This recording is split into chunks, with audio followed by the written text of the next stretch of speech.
Unhappy is he to whom the memories of childhood bring only fear and sadness. Wretched is he who looks back upon lone hours in vast and dismal chambers with brown hangings and maddening rows of antique books, or upon odd watches in twilight groves of grotesque, gigantic, and vine-encumbered trees that silently wave twisted branches far aloft.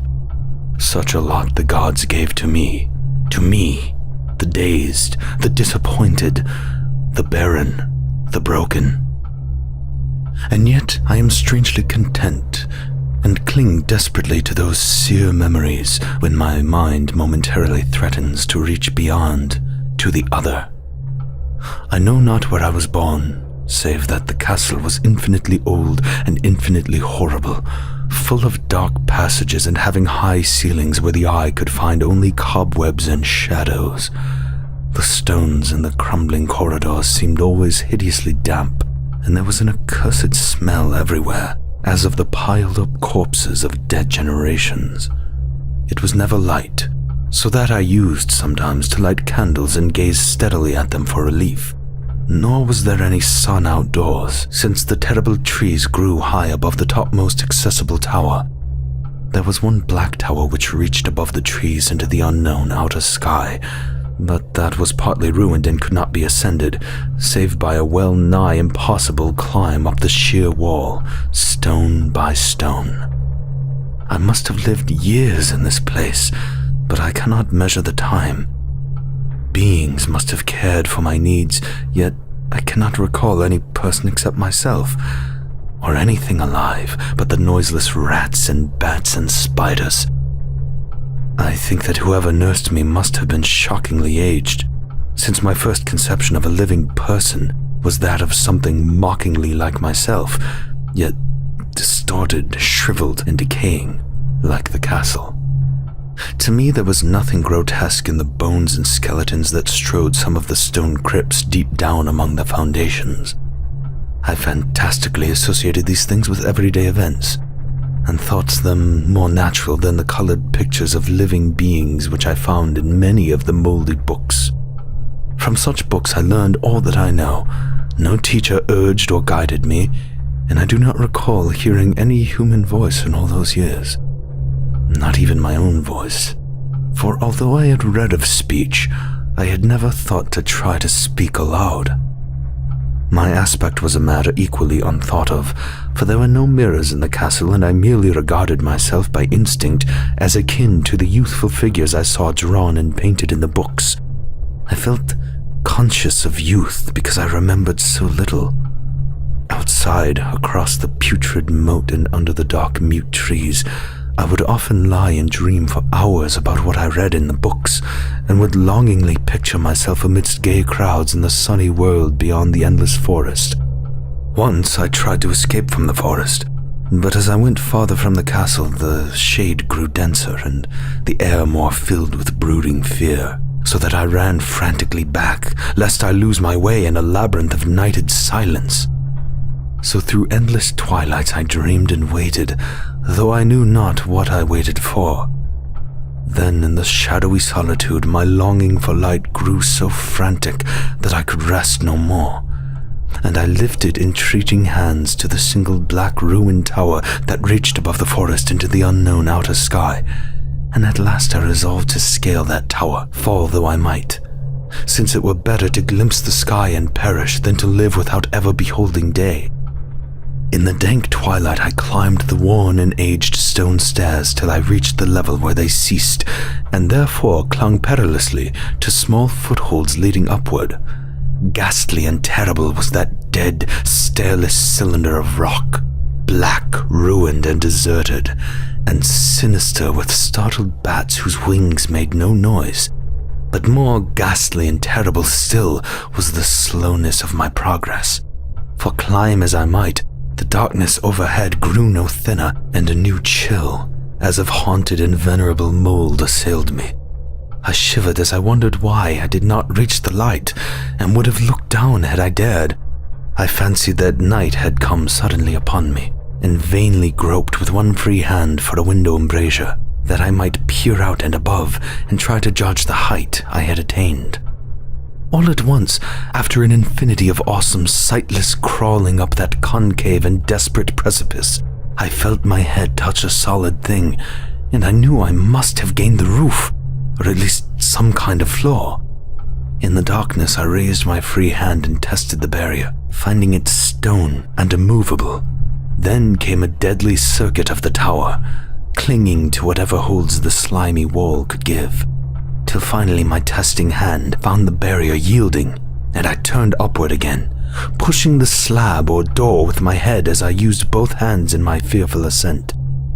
There was no light revealed above, and as my hands went higher, I knew that my climb was for the nonce ended, since the slab was the trap door of an aperture leading to a level stone surface of greater circumference than the lower tower. No doubt the floor of some lofty and capacious observation chamber. I crawled through carefully and tried to prevent the heavy slab from falling back into place, but failed in the latter attempt.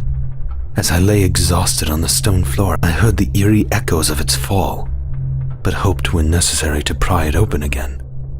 Believing I was now at a prodigious height, far above the accursed branches of the wood, I dragged myself up from the floor and fumbled about for windows, that I might look for the first time upon the sky and the moon and the stars of which I had read. But on every hand I was disappointed, since all that I found were vast shelves of marble bearing odious oblong boxes of disturbing size. More and more I reflected and wondered what hoary secrets might abide in this high apartment so many eons cut off from the castle below. Then, unexpectedly, my hands came upon a doorway where hung a portal of stone, rough with strange chiseling. Trying it, I found it locked, but with a supreme burst of strength I overcame all obstacles and dragged it open inward. As I did, so there came to me the purest ecstasy I have ever known. For shining tranquilly through an ornate grating of iron and down a short stone passageway of steps that ascended from the newly found door was the radiant full moon, which I had never before seen, save in my dreams and in vague visions I dared not call memories. Fancying now that I had attained the very pinnacle of the castle, I commenced to rush up the few steps beyond the door, but the sudden veiling of the moon by a cloud caused me to stumble, and I felt my way more slowly in the dark. It was still very dark when I reached the grating, which I tried carefully and found unlocked, but which I did not open for fear of falling from the amazing height to which I had climbed. Then the moon came out. Most demoniacal of all shocks is that of the abysmally unexpected and grotesquely unbelievable. Nothing I had before undergone could compare in terror with what I now saw, with the bizarre marvels that sight implied. The sight itself was as simple as it was stupefying, for it was merely this: instead of a dizzying prospect of treetops seen from a lofty eminence, there stretched around me on a level through the grating nothing less than the solid ground, decked and diversified by marble slabs and columns and overshadowed by an ancient stone church whose ruined spire gleamed spectrally in the moonlight. Half unconscious, I opened the grating and staggered out upon the white gravel path that stretched away in two directions. My mind, stunned and chaotic as it was, still held the frantic craving for light, and not even the fantastic wonder which had happened could stay my course. I neither knew nor cared whether my experience was insanity, dreaming, or magic, but was determined to gaze on brilliance and gaiety at any cost. I knew not who I was, or what my surroundings might be, though as I continued to stumble along I became conscious of a kind of fearsome latent memory that made my progress not wholly fortuitous. I passed under an arch out of that region of slabs and columns and wandered through the open country, sometimes following the visible road, but sometimes leaving it curiously to tread across meadows where only occasional ruins bespoke the ancient presence of a forgotten road. Once I swam across a swift river where crumbling mossy masonry told of a bridge long vanished. Over 2 hours must have passed before I reached what seemed to be my goal, a venerable ivied castle in a thickly wooded park, maddeningly familiar, yet full of perplexing strangeness to me. I saw that the moat was filled in, and that some of the well-known towers were demolished whilst new wings existed to confuse the beholder. But what I observed with chief interest and delight were the open windows. gorgeously ablaze with light and sending forth sound of the gayest revelry. Advancing to one of these, I looked in and saw an oddly dressed company indeed, making merry and speaking brightly to one another. I had never seemingly heard human speech before, and could guess only vaguely what was said. Some of the faces seemed to hold expressions that brought up incredibly remote recollections. Others were utterly alien.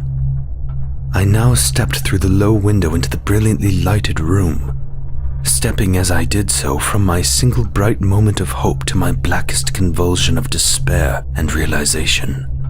The nightmare was quick to come, for as I entered, there occurred immediately one of the most terrifying demonstrations I had ever conceived.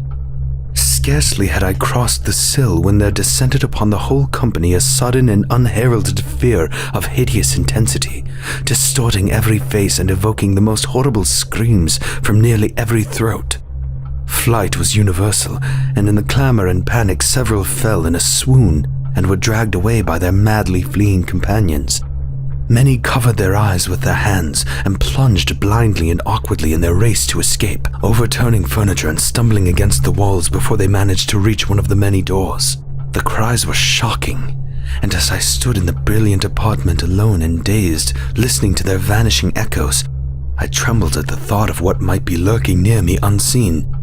At a casual inspection, the room seemed deserted, but when I moved toward one of the alcoves, I thought I detected a presence there, a hint of motion beyond the golden-arched doorway, leading to another and somewhat similar room. As I approached the arch, I began to perceive the presence more clearly, and then, with the first and last sound I ever uttered, a ghastly ululation that revolted me almost as poignantly as its noxious cause, I beheld in full, frightful vividness the inconceivable, indescribable, and unmentionable monstrosity which had by its simple appearance changed a merry company to a herd of delirious fugitives.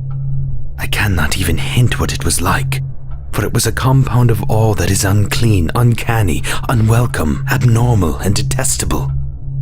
It was the ghoulish shade of decay, antiquity, and desolation, the putrid dripping eidolon of unwholesome revelation, the awful bearing of that which the merciful earth should always hide. God knows it was not of this world, or no longer of this world. Yet to my horror, I saw in its eaten away and bone-revealing outlines a leering, abhorrent travesty on the human shape, and in its moldy, disintegrating apparel, an unspeakable quality that chilled me even more. I was almost paralyzed, but not too much so to make a feeble effort toward flight. A backward stumble which failed to break the spell in which the nameless, voiceless monster held me. My eyes, bewitched by the glassy orbs which stared loathsomely into them, refused to close, though they were mercifully blurred and showed the terrible object but indistinctly after the first shock. I tried to raise my hand to shut out the sight, yet so stunned were my nerves that my arm could not fully obey my will. The attempt, however, was enough to disturb my balance, so that I had to stagger forward several steps to avoid falling. As I did so, I became suddenly and agonizingly aware of the nearness of the carrion thing, whose hideous hollow breathing I half fancied I could hear. Nearly mad, I found myself yet able to throw out a hand to ward off the fetid apparition which pressed so close, when in one cataclysmic second of cosmic nightmarishness and hellish accident, my fingers touched the rotting, outstretched paw of the monster beneath the golden arch. I did not shriek, but all the fiendish ghouls that ride the night wind shrieked for me, as in that same second there crashed down upon my mind a single and fleeting avalanche of soul-annihilating memory. I knew in that second all that had been. I remembered beyond the frightful castle in the trees and recognized the altered edifice in which I now stood. I recognized, most terrible of all, the unholy abomination that stood leering before me as I withdrew my sullied fingers from its own. But in the cosmos there is balm as well as bitterness, and that balm is nepenthe. In the supreme horror of that second, I forgot what had horrified me, and the burst of black memory vanished in a chaos of echoing images. In a dream, I fled from that haunted and accursed pile and ran swiftly and silently in the moonlight. When I returned to the churchyard place of marble and went down the steps, I found the stone trapdoor immovable. But I was not sorry, for I had hated the antique castle and the trees. Now I ride with the mocking and friendly ghouls on the night wind, and play by day amongst the catacombs of Nefrenka, in the sealed and unknown valley of Hadath by the Nile. I know the light is not for me, save that of the moon over the rock tombs of Neb, nor any gaiety save the unnamed feasts of Nitocris beneath the Great Pyramid. Yet in my new wildness and freedom I almost welcome the bitterness of alienage, for although nepenthe has calmed me, I know always that I am an outsider, a stranger in this century and among those who are still men. This I have known ever since I stretched out my fingers to the abomination within that great gilded frame, stretched out my fingers and touched a cold and unyielding surface of polished glass.